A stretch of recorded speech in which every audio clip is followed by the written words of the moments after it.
So I'll do a little introduction and ask you to introduce yourself, okay? Yeah, great. So, Manfred, thank you very much for participating in this interview series.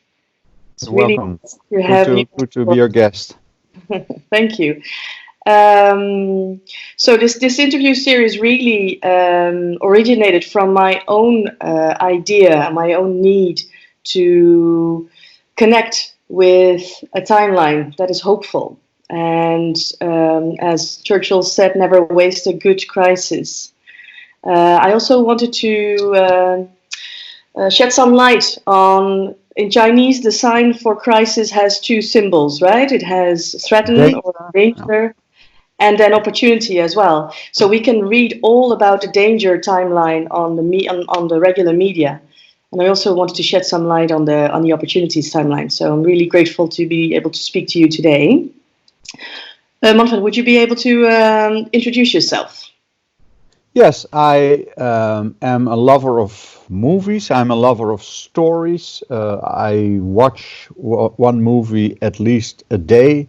And it is my core business to extract some clips from movies to show how the narrative is at the same time universal and unique. So I train leaders, I train educators, and I love to work on a new story for humanity. So we have a model called double helix, and it's like a cyclical model that hopefully gets to higher levels of complexity and embrace. Well, a perfect model, I think, to apply to today's society. Yes. The model knows it's like a year cycle, so it has like 12 months. And at the moment we are in this synchronistic moment that we go into a crisis and we can have a call to adventure. So it's a double helix. It's like there's one story ending and there's one story starting. So it's a wonderful opportunity. Mm-hmm. What to you would be the story that is starting? The story that is starting is that we can reach a higher level of time binding. I think what we need to learn as humans, and we're pretty good at it. I'm not saying that we're making mistakes. I think we're learning step by step to bind time. The first achievement that humanity made was to store some grain for difficult times. So we started warehouses where we stored some food for the winter and for difficult times, and that's time binding. We learned to plan and we learned to think ahead. Mm-hmm. And now we as humanity are learning to think ahead. Maybe 50 or 100 years, and we need to adjust our thinking to sacrificing small parts of what we are doing now in order to have a good life for our children and grandchildren. So it's a difficult challenge because we are also living beings that love to enjoy the moment, and so this is one aspect, is that we need to learn time binding. And for me, another aspect is that we need to learn to find a new religion. Mm-hmm. I think we as humanity have created a very funny religion of extracting stuff from the earth, putting value on it, and believing that money is something that we need to get more from, and we used money as a means, and now it started to be a goal, and I think we should go past that, and we should have new high priests.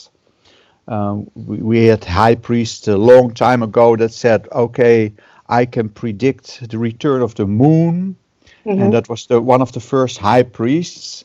And then we got high priests that say, I can talk to God, and if you give me your possessions, I will get you a place in heaven. Mm-hmm. And now we have high priests called economers, bankers, corporations. Those are our new churches, and we need to say goodbye to those yeah, temporary religions. I mean, we use those religions to feel safe, to improve our life, to give us the illusion of control, and I think we need to find a new religion. Mm-hmm. So, in a transformed world, what would that religion be, and who would be the high priests? Well, I think the high priest could be the people who can give us a little more connection to the bigger whole. So it's always the same. Any priest promises to have connection with God or with happiness or bliss. So the next the next priest should be a little more honest, a little more connecting to the uncertainty of life. So it's not an easy message. It's not an easy message because the easy message is I can give you certainty. If you sell me your soul, I will give you a house. I will give you health. I will give you vaccinations. I will give you compound interest. So that sounds pretty certain, and that's why we give ourselves to those priests. And I think the next generation of priests, they don't have that much of a nice message. So the next level of priest would say, I will give you stories to deal with uncertainty, to deal with your own fragile nature, to deal with your own need for respect for nature, for the fact that you are mortal, the fact that you are an experiencing sentient being. It's not an easy message, but if we as humanity can grow into that message, we don't need to have that much painkillers, because we are addicted to all kinds of painkillers at the moment. And I think the next generation will need to learn to live with a little more pain, a little more uncertainty, and learn to enjoy beauty like nature, or yeah, the big waves that we are part of. That it's a possibility. I'm not saying it will happen, but I see the possibility. Mm-hmm. And is that a difficult message? Is it why is it necessary? It's not necessary. So I think it's possible, because necessary. I feel it as inevitable that we will perish as a species, or that we will be decimated as a species if we don't stop killing ourselves. Because if we destroy our habitat, it's very simple. It's a very simple prediction that we will not survive. It's very simple, and it's not a problem. But I would love for humanity to learn, and I would love to be part of nature instead of exploiting nature. So, and it's a wonderful new thing. So I think there's a possible future for humanity where we can celebrate being human, where we can celebrate our stories, like we already are celebrating sharing our stories on the Mm-hmm. social media. So I think what's happening is a very beautiful possibility of transition towards a situation where we go past our fears of not being able to pay your mortgage, or not be able to fly to China, or but that you can say, well, I feel an infinite abundance in this kind of conversations. I feel an infinite abundance walking on the beach and seeing how beautiful the waves are. So there's a new lesson to be learned, that there is an infinite abundance of beauty. and we're very close to it. It's like learning to be fulfilled. It's like learning to be Mhm. happy in a way that is not destructive or not very destructive. I mean, humans like to destroy, and I think it's part of life, but the balance between enjoyment and destruction can be a little more towards enjoyment. Mhm. Yeah.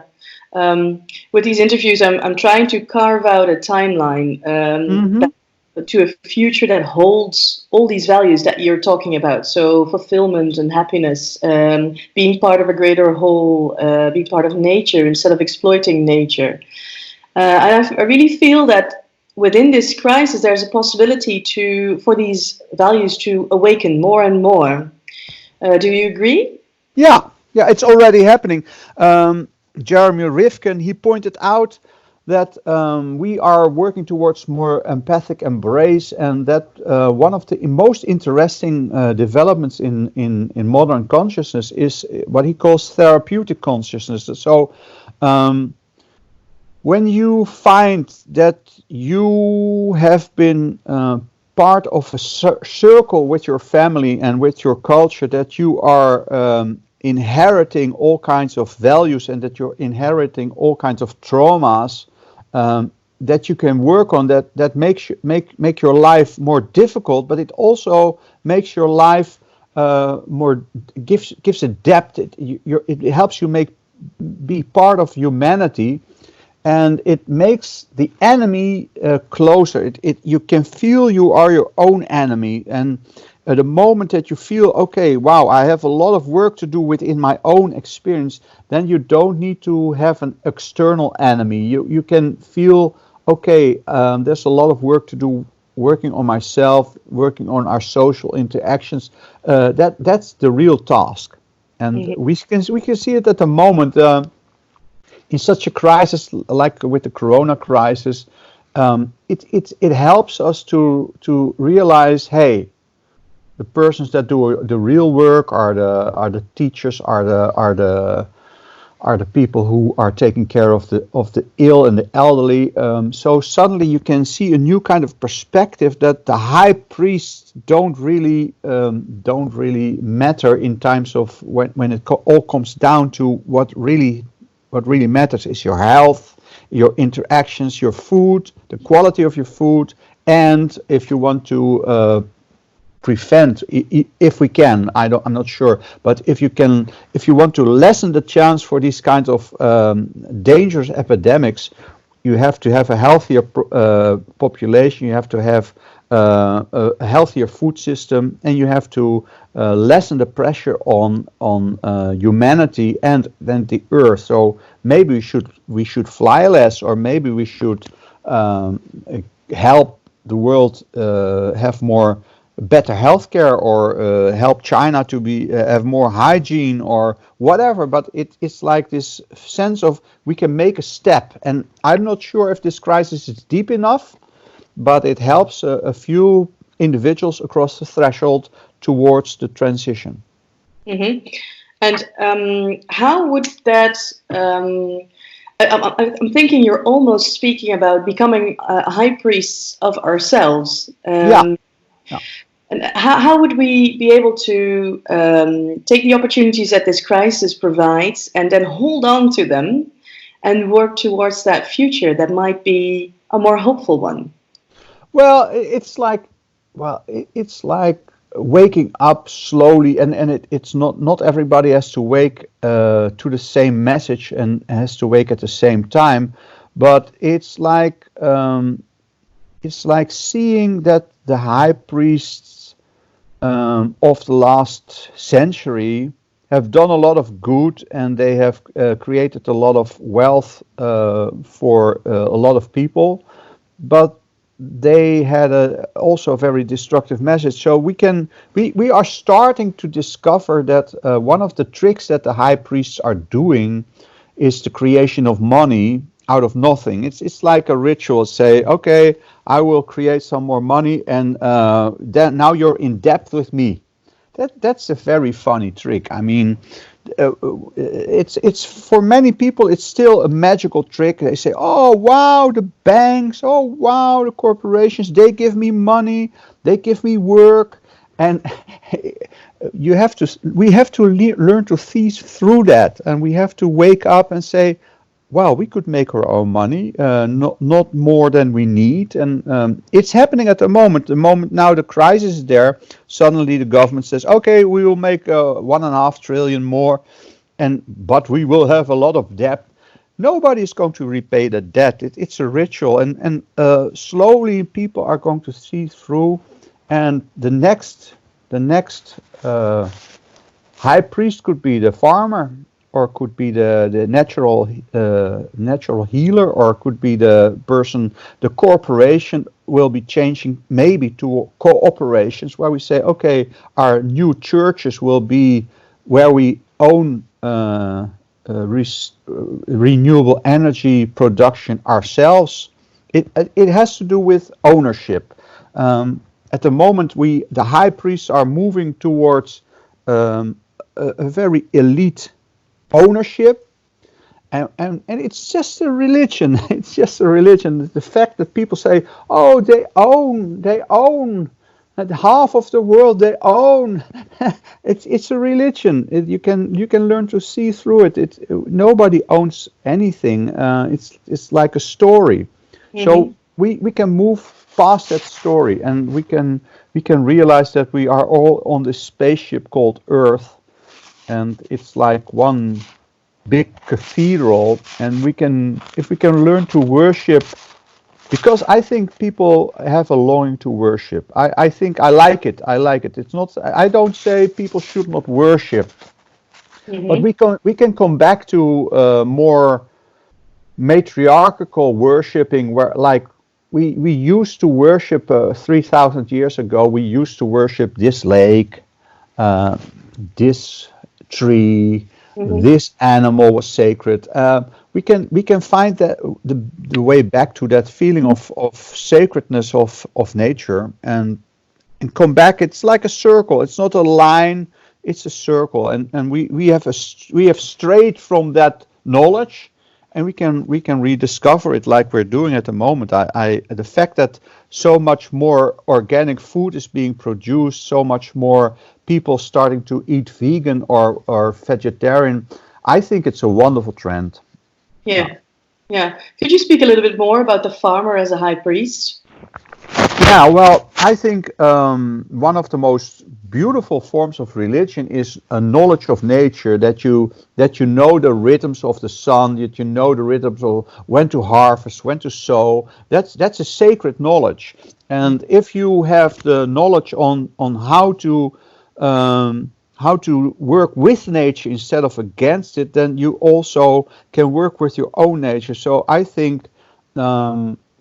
People who have the skills to befriend nature and to work on the land, and have this magical touch, they could be our real high priest, because they have knowledge we should learn as well. And this is also wonderful of this crisis, that you hear people, hey, I'm going to plant my own vegetables in my garden, because I don't want to be so dependent on airplanes flying food in from Chile or whatever.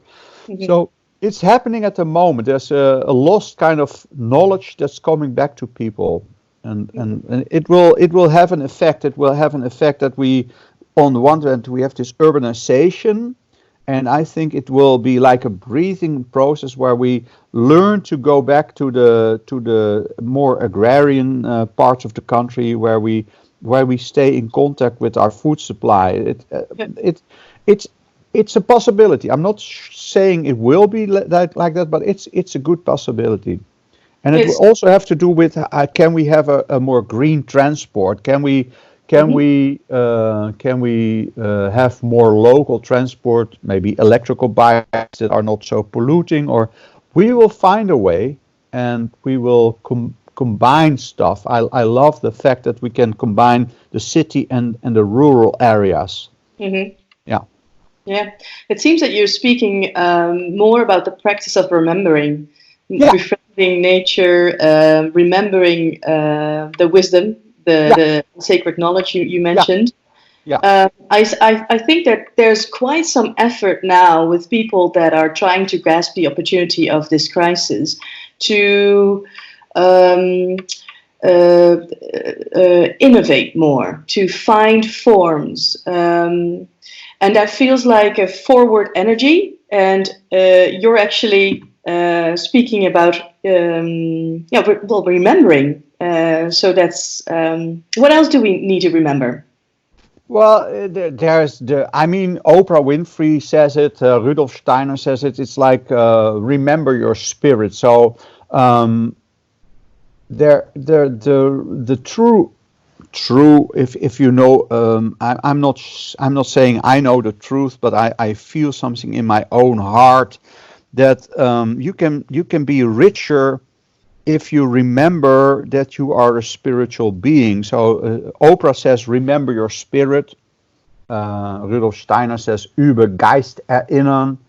It's like um, you can go back and you can go forward. So I'm not against any technological development. I love technological developments, but you have to give them a kind of meaning, and that meaning has to come from the sense that you are part of enormous wisdom, and that you have to learn to listen to that wisdom. And it's very simple. It's like, okay, don't put so many animals in one farm. Don't do that. It's bad for the animals, but because it's bad for the animals, it's bad for you.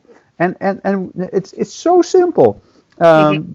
But we need to learn, and we need to say goodbye to the old high priest that said, "Oh, I can extract oil from you for you, and then I can make plastic for you, and I will make your life easier." Yeah, true, and they did wonderful work, but we're finding out that that trick has some hidden costs, and that they don't pay those hidden costs, and we need to find a way that we say, okay, if somebody's going to play for high priest, then we need to do costing, and we need don't do the disappearing trick. So we have done a disappearing trick. It's called externalization of costs. We say, okay, we produce something, but the waste and the poison, that's for a later generation. So again, we're coming back to the time binding. Yeah, yeah, and also the new narrative of wealth that you speak about, which is more maybe within or at Yeah, least different yeah, parameters. yeah. So where would that leave? Where would that leave the let's say the current or maybe the old high priests? So the Well, economists and the yeah, corporate. well, yeah. Well, we have to realize that by definition they cannot really be happy and fulfilled. That they we need to realize that if you are following your greed, and you're following your need for power, it is also the need, it's the duty of the society, it's the duty of the collective to say, hey, come on,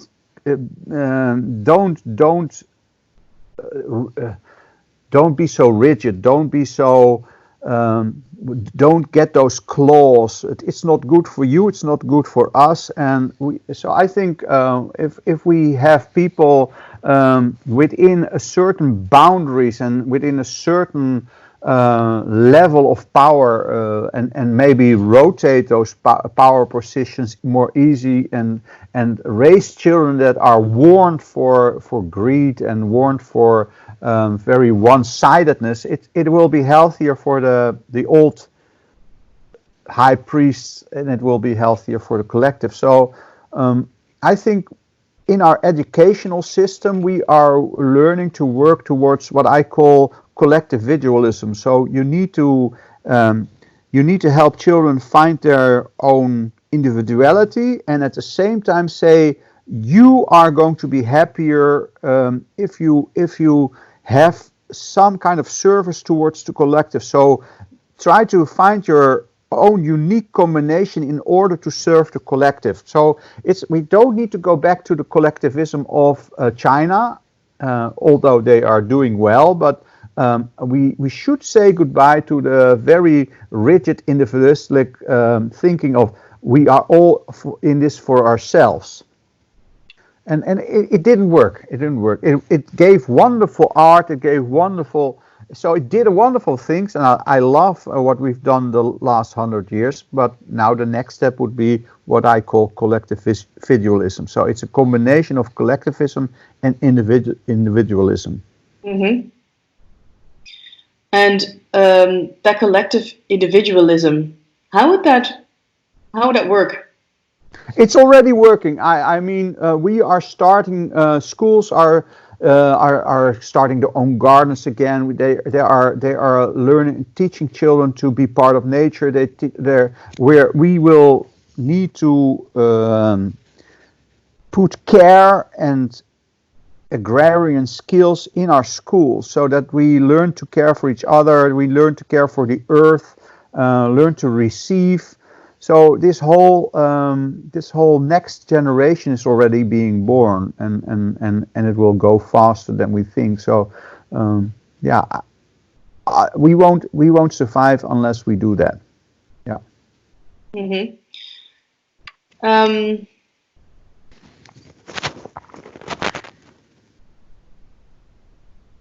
Let's see. I'm also really in service of this interview and seeing what needs to come up and what wants to come up from this timeline that is emerging. You've mentioned quite a few deeply human values that seem to be awakening and are already awake, as you just mentioned, the collective individualism. You've mentioned quite a few that are maybe already the contours of a new society even. What would we really now need to let go to form that new society? And how would we do best to do that? Well, I think we need to face our true nature. I think we need to rediscover suffering. It sounds terrible, but I think the old religion that is crumbling at the moment is the fake religion of certainty and freedom from suffering. So I see a lot of American films, and I see it's normal for an American film that if somebody has stress, that he or she opens a bottle of bourbon or takes a Valium.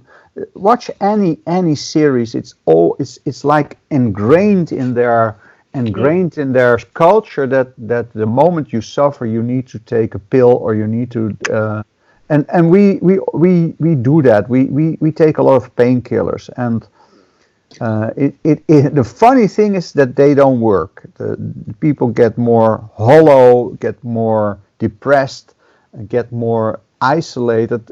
So I think what can be the next step is trying to accept the suffering of being human, and trying to accept the fact that because we are all connected, we will never be truly happy, whatever that may be, but happy as long as other people are suffering for us, like starving from hunger, or being in a war, or being in a polluted area, or digging up cobalt for our batteries.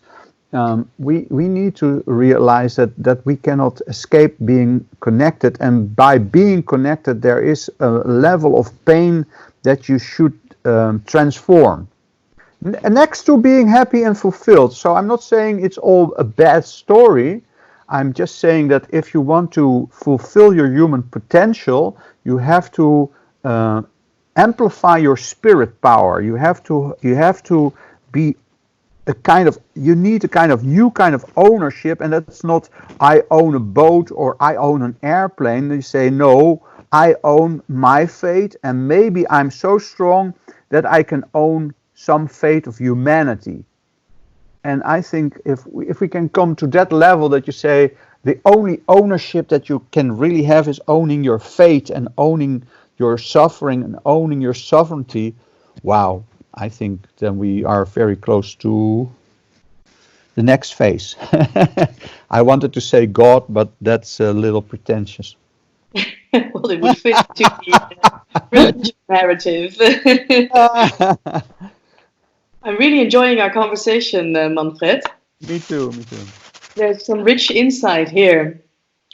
And my mind is also with, this is a conversation between me and you, and I understand you completely. We could talk about this for hours.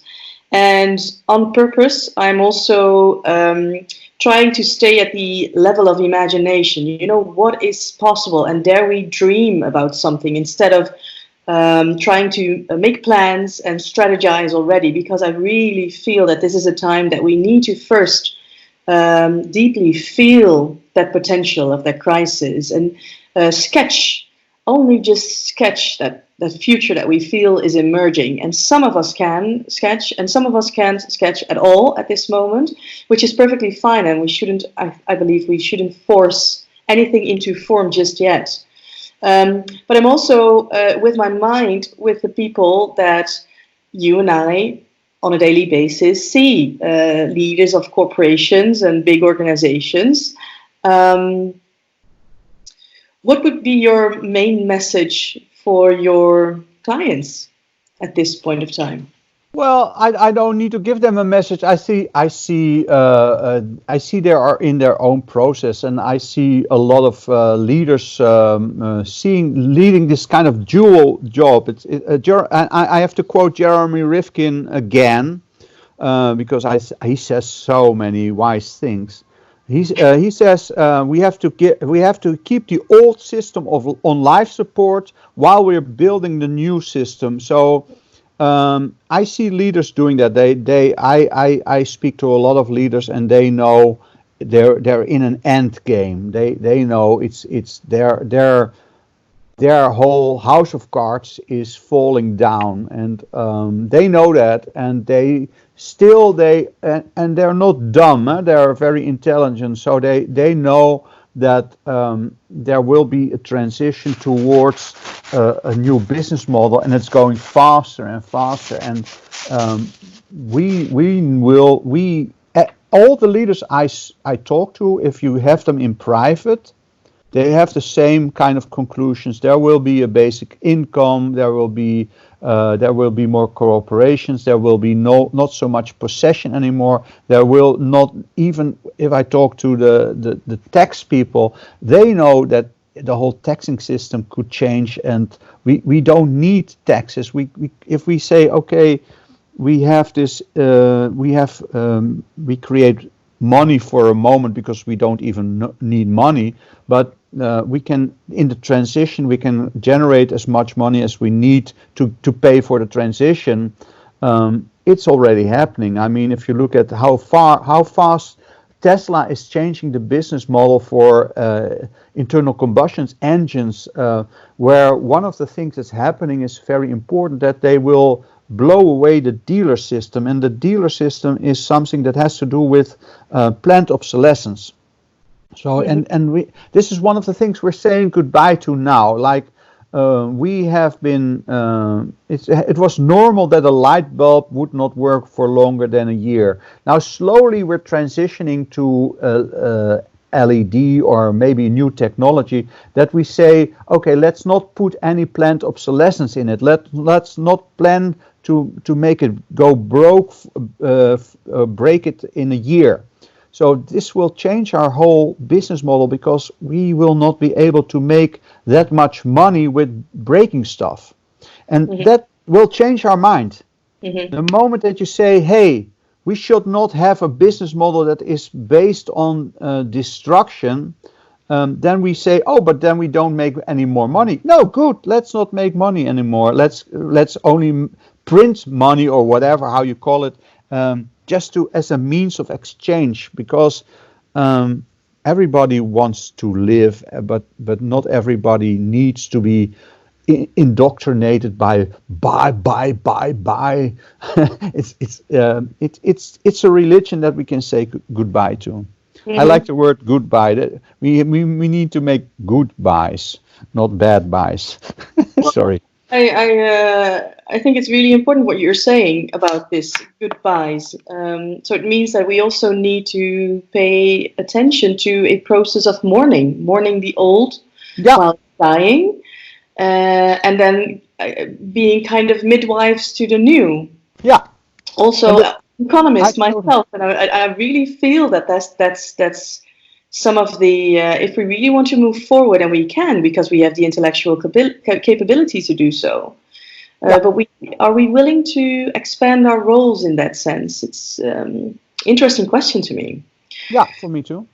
Yeah. And again, for me, it is. I love what's happening. If you see how well people are learning to enjoy stories, or they. What my task in this whole thing is that I want to point out. Look, these are the most important archetypal experiences. This is like being human, and I think. Making a map of the human soul and pointing out all the points where you can say you can find true meaning here, you can find true meaning here, you can lift yourself to that level of thinking, try to work on the spirit power. This is that's such a nice work, and we talked about working with leaders. I work with a lot of leaders that have this spiritual training. They know how to meditate. They know that they're in an old ritual, and they are also looking for ways to make the step, and the step has to do with giving meaning to your life. So I'm working with an airplane company, and we all know that it's a temporary thing. We know that either we should learn to fly with hydrogen or clean methods, or we should not fly. And maybe if we have more pandemics, we will not fly at all, or we will not do that anymore because it's too dangerous. But if we continue to fly and we will start flying green, then the next thing is how can we make this sacrifice that we ask from the earth, or how can we make it worthwhile? How can you learn when you go to China and you can become a better human being instead of a worse human being? And so the whole thing of consuming or will be charged with more meaning questions. So what are you doing there? Why should you go? What is the added value? And also, and this is why I talked about working for this airplane company, or this transport company. We are working with the people who work there almost not saying in a psychotherapeutic session, because we're trying to prevent it becoming psychotherapeutic, but that you can work somewhere and yet you realize, hey, I'm 8 hours of my life a day, I'm here. Why not use this energy to improve myself? Hmm. So yeah, okay, well. Which would make organizations become more vehicles for personal development, maybe. Well, yeah, slowly, because one of the problems with organizations is that the essence of their product attracts people with a certain kind of karma or a certain kind of personality, and like if you are in an organization, like say you take care of the prison system. That's a good product, but it's a dangerous product because it will attract people who like to have a lot of walls, and so one of the problems is that we need to see that our organizations are reinforcing personality problems or one-sidedness in personalities, and that we need to find ways to say, okay, let's find a more universal aspect to it as well. So one of the questions is, how much specialization do we need in society, and how much general universal qualities do we need to train? And I don't have the answer, but I see working with the leaders of this moment, they are thinking about that question on, like if somebody is on the autistic spectrum and he's a very good programmer, Mhm. should you say, okay, keep being on the autistic spectrum and be a good programmer, or should we also say we want to have you learn a little bit about empathy? And people who are too much on the empathy side should learn a little more result thinking. And so we are dancing with that question on specialization and universal skills. And I love what's happening. So I think it's already happening a lot. Mhm. Yeah. Wonderful. Wonderful.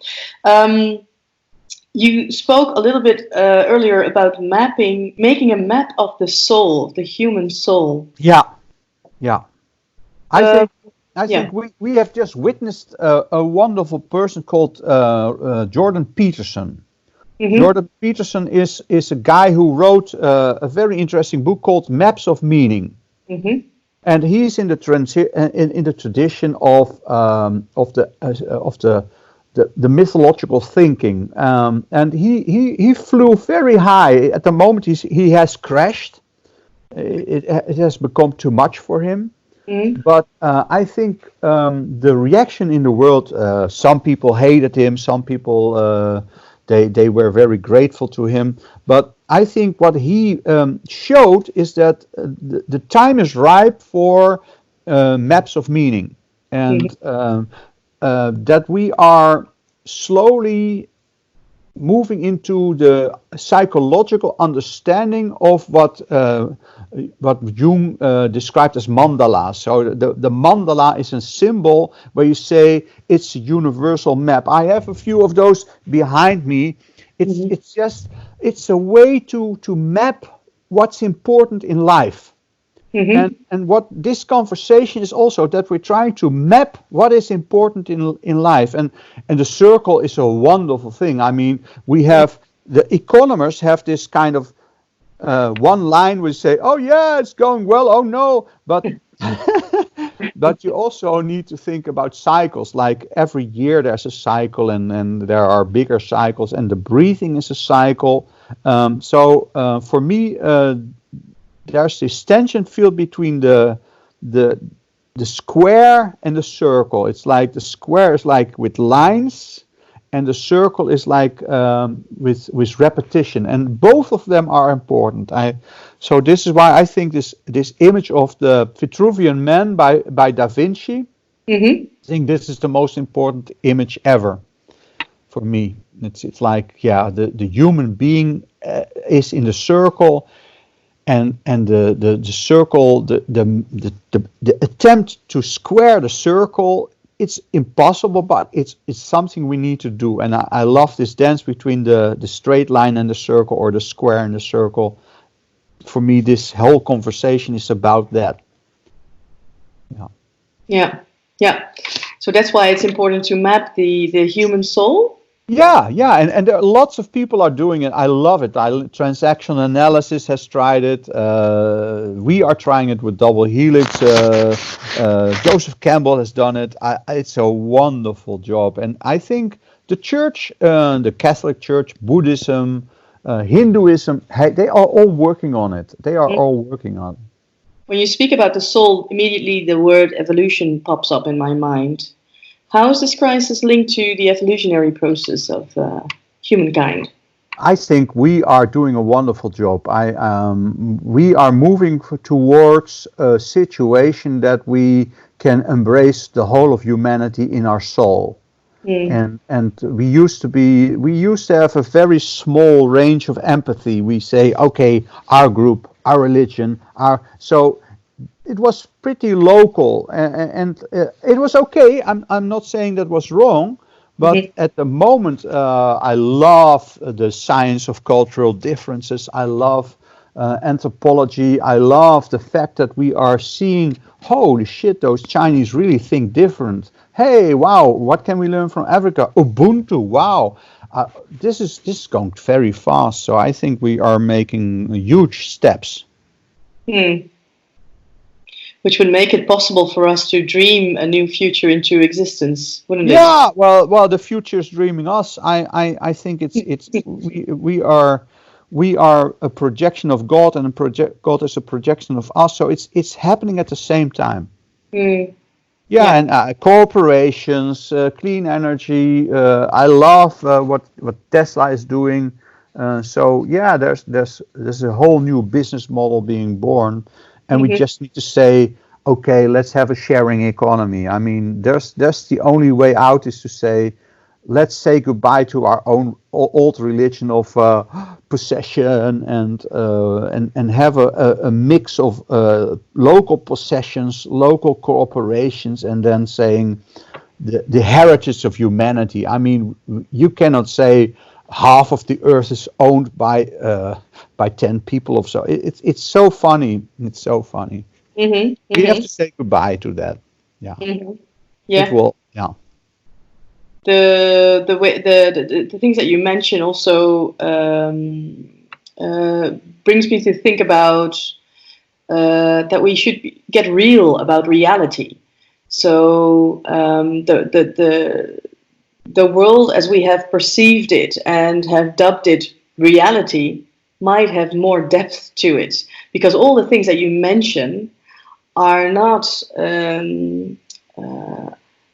We have all heard of them. We've all heard of these values. We've all heard of flipping that coin, coming up with new business models, being innovative in ways to set new narratives for well-being, etc., etc.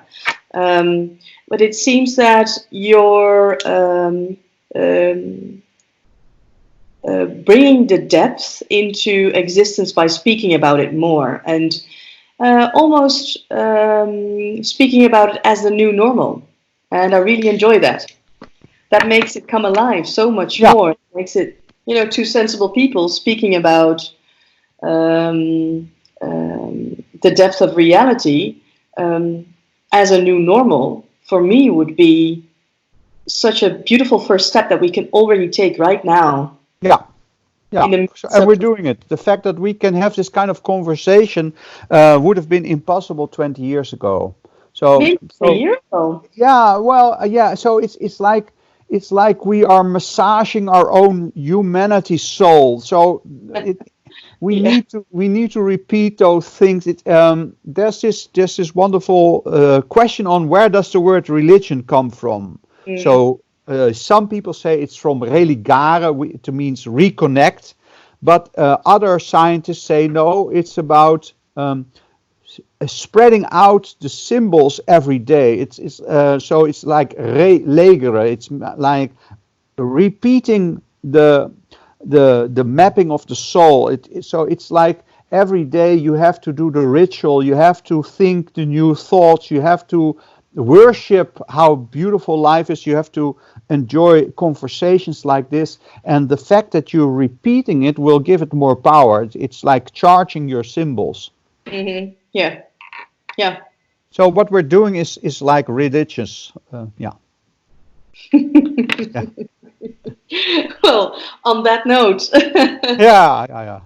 Yeah. I think we've spoken a lot. Is there anything else to be said? Yeah, I would love to give two poems. So I will give a short one and a long one. So I will give the short one first, Hmm. and then I will give the long one. And you can cut the long one if you say that's ridiculous. But if you like the long one, you can keep it as the end, and people can shut off the video after the short one, or if they are patient, they can listen to the long one. How do you think about that? That's great. Okay. The Let's do it. short one, I think it's important meditation. It's come from Juan Ramon Jimenez. It's a Spanish poet, and I think it's a very important one. It's I am not I. I am not I. I am the one who goes by my side without me noticing, who I at times visit and who I at times forget, the one who remains silent calmly when I speak, the one who forgives serenely when I hate, who goes where I do not come, and who will remain upright when I die.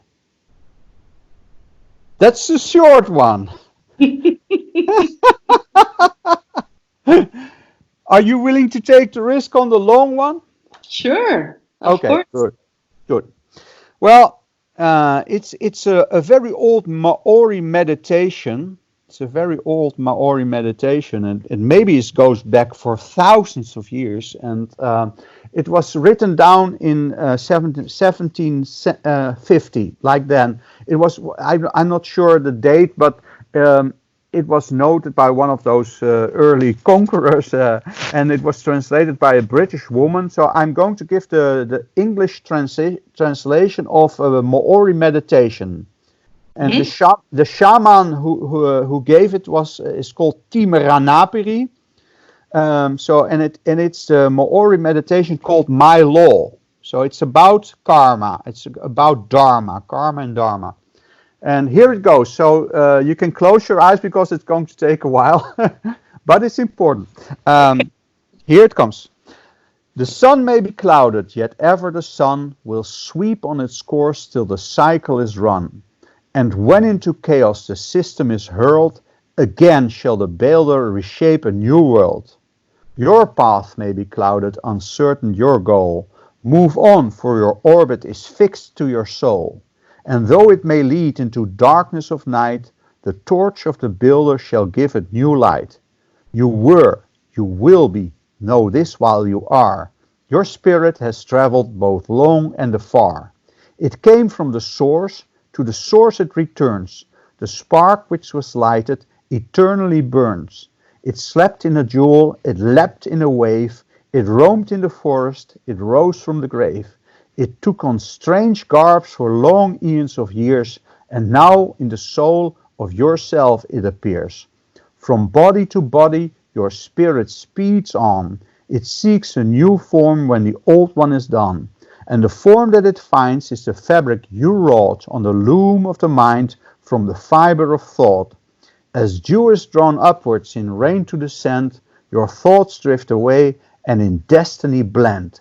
You cannot escape them, for petty or great or evil or noble, they fashion your fate.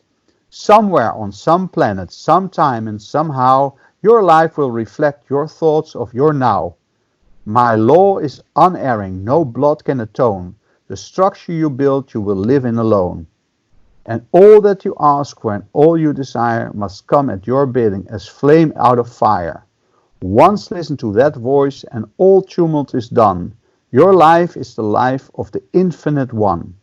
In the hurrying race you are conscious of pause, with love for the purpose and love for the cause. You are your own devil, you are your own God. You fashioned the path your footsteps have trod. And no one can save you from error or sin until you have hearkened to the Spirit within. Then this was the short version because I skipped a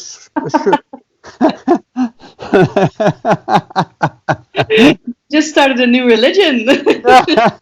Well, yeah, we are rediscovering the wisdom of Maoris. We are discovering the wisdom of the old Indian, native Indians. There's so much wisdom, and we need to apply it on a higher level where we say, okay, we are now really all connected, and now we need to reinstate this kind of new kind of religions without too much dogma. So let's try it. Yeah. Well, let's. Yeah, let's try it.